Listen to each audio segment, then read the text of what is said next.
Hey everybody, I'm working on restoring an old Donkey Kong Jr. cabinet. I'm going to turn it into a Donkey Kong cabinet with multi-cade in it. But we're going to do a lot of work on this. We're going to be sanding it down. We're going to be prepping it with Bondo, painting it, redoing the art graphics, redoing the joystick control panel with a custom one, and making it look great and running great too.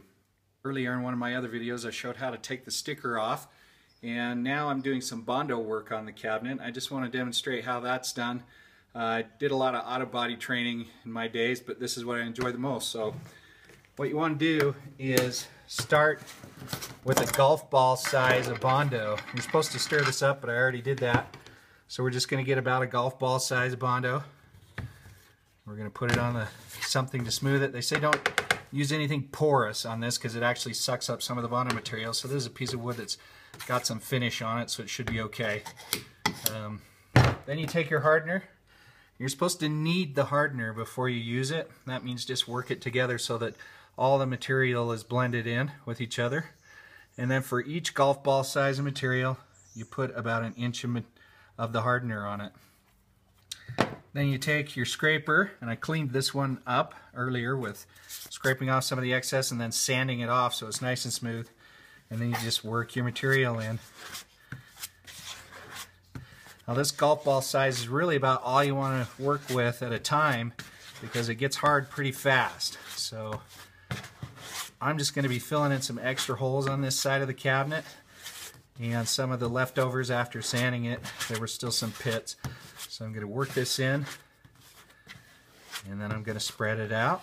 And you want to make it as thin and clean as possible because that leaves you with less to do later. Now you wait until all the colors consistently blended in. You want to do a good job of this, otherwise it won't harden properly. So I think I've just about got that mixed in. This kind of Bondo is designed for wood and all kinds of stuff. You can use auto body Bondo if you want.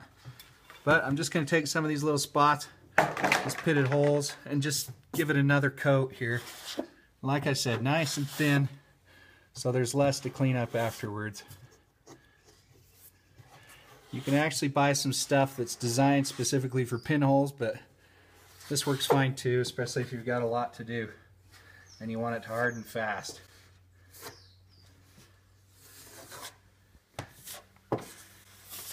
The cleaner, the smoother, the better.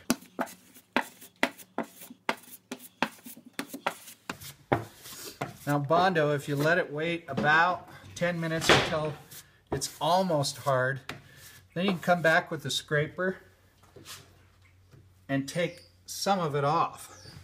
So there's less sanding to do later. So keep that in mind as it starts to get hard. Come back in before it gets really hard and take some of it off with a knife or a cheese grater, they call them. You can take it off with whatever you have handy. So I think that's pretty much filled all the little spots I wanted to get. I'll let that harden and then I'll sand it off. I'm using 120 grit sandpaper on my sander. Thanks.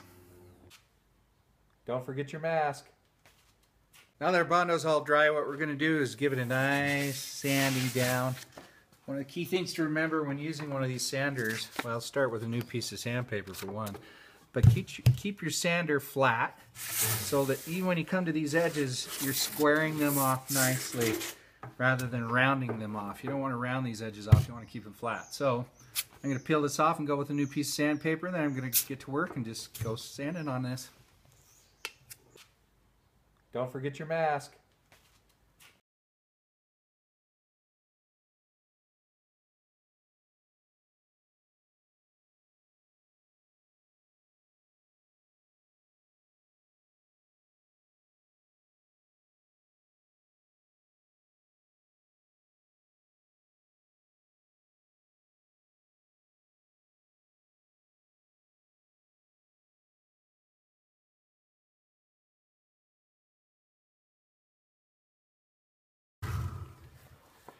I want you to notice a couple of things. This obviously is where I had to fill in quite a gap where the wood had actually broken out. What we're trying to achieve is a good feathering technique. That means all these edges aren't squared off anymore in any regard. They're nice and rounded. That means I've got it nice and feathered. And the deeper I go, the less product you'd see, but that's not necessarily what we want to do because we're trying to fill those holes in. Best way to feel for bumps or anything is always with either a cloth over your hand or just barehanded over the wood. And you can tell whether there's any raised areas or not. But next we'll be just cleaning this off with a vacuum cleaner, and then we'll be ready for paint.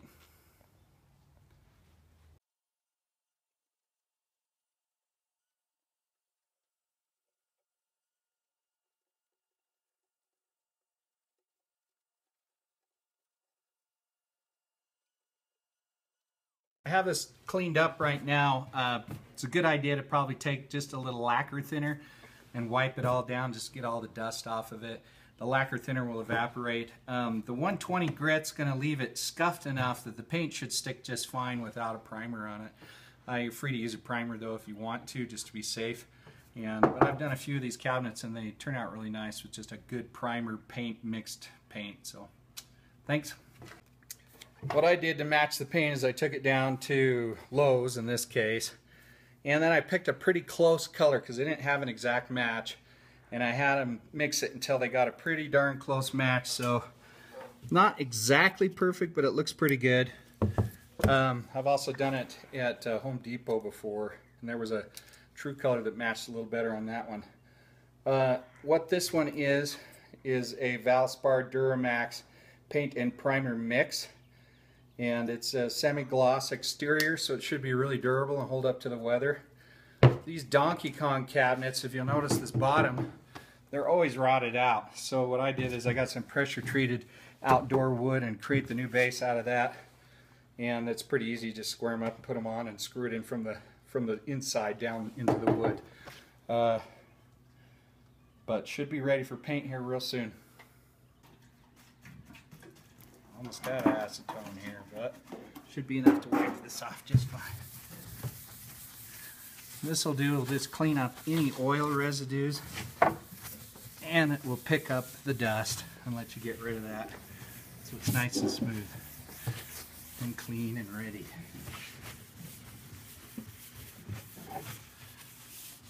Dust and dirt are your biggest enemy when you're getting ready to paint one of these, because it definitely shows up in the final product. So I'll probably take the vacuum and just go around the edges to make sure there's nothing else that's going to get on it. And of course, the nicer it is before you paint, the nicer it'll look when it's done. So spend the extra time, make it look really nice, and if you want it to turn out perfect, it's worth the effort. And next up, I'll show what it's like to paint one.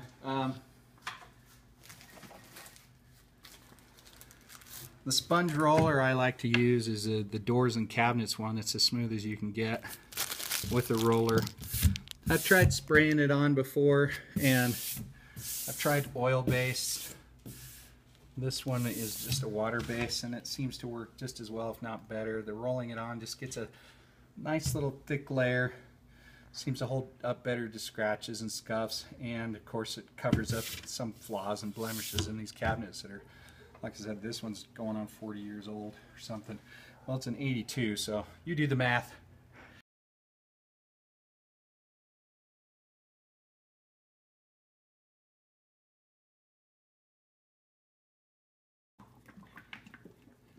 Quart size does a cabinet just fine, and it should be enough for your project. Just giving it an extra shake. Of course, they shook it at the store too, but you can also get a stirring stick if you need to, but I think we'll be okay. And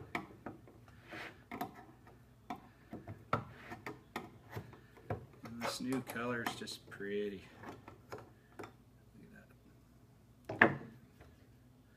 So you don't want to do too much, but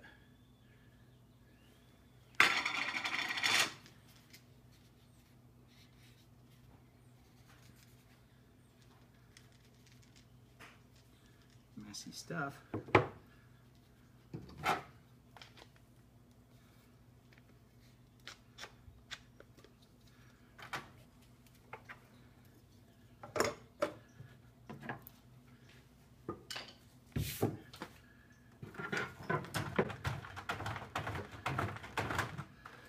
key to this, you just want to get it nice and even and make sure your lines are straight. So go straight up and down.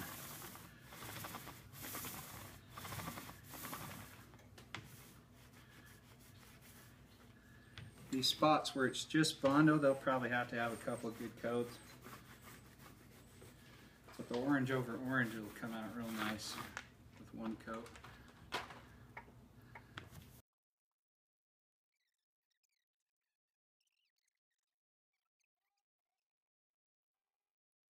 So, you may wonder what I'm doing right now. I'm going really lightly to help pop some of the bubbles that come up in the paint. Because if they dry like that, you'll notice it.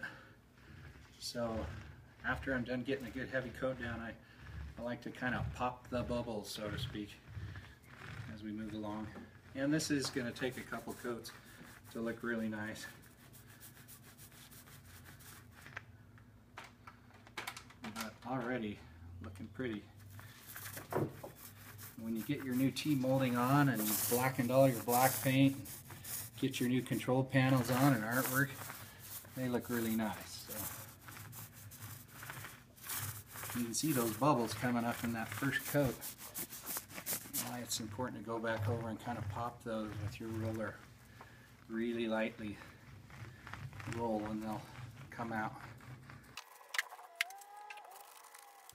And I will go straight up and down like I said at the end to make sure there's no lines in it going crisscrossing everywhere. Usually 2-3 coats will cover these really nicely and they'll look brand new. And while you're waiting to put on your second coat, I always like to put this in a plastic bag just to keep it fresh and nice. I see something got in the paint right there. Now's the best time to get it out. So 2 or 3 coats of this and that'll be the end, and we'll show you a final product at the end of this video.